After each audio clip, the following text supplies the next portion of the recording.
আল্লাহ রাসূল সাল্লাল্লাহু আলাইহি ওয়াসাল্লাম তিনি লাইলাতুল কদরটা পাওয়ার জন্য তিনি তার মাজাকে শক্ত করে নিতেন।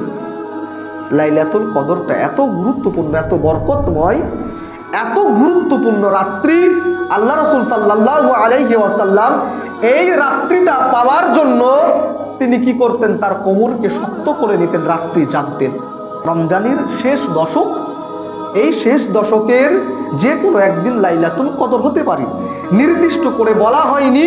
আল্লাহ রাসূল সাল্লাল্লাহু আলাইহি সাল্লাম তিনি এই শেষ 10 রাত্রি তিনি এতটাই ইবাদত করতেন, তিনি মসজিদে সমস্ত কিছুকে পরিত্যাগ করে, সমস্ত কিছুকে ত্যাগ করে তিনি মসজিদে অবস্থান করতেন।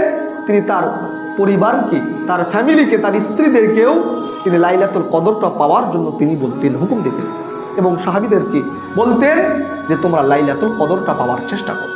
আমি আপনাদের কাছে অনুরোধ করে বলতে চাই, কত রাত্রি আপনি আমি জেগেছি, কত রাত্রি আপনি আমি কত জায়গায় বিভিন্ন কারণে, বিয়ে শাদিতে আরও কত রকমের কারণে আপনি আমি কত রাত্রি জেগেছি।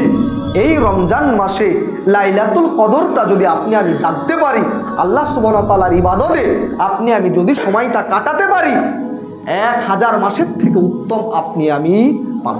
কাজে আপনাকে আমাকে প্রত্যেকটা মুসলমানকে উচিত হবে লাইলাতুল কদরটা নেওয়ার, লাইলাতুল কদরটা পাওয়ার। প্রত্যেকে আমরা ইনশাআল্লাহ লাইলাতুল কদরটা পাওয়ার চেষ্টা করব।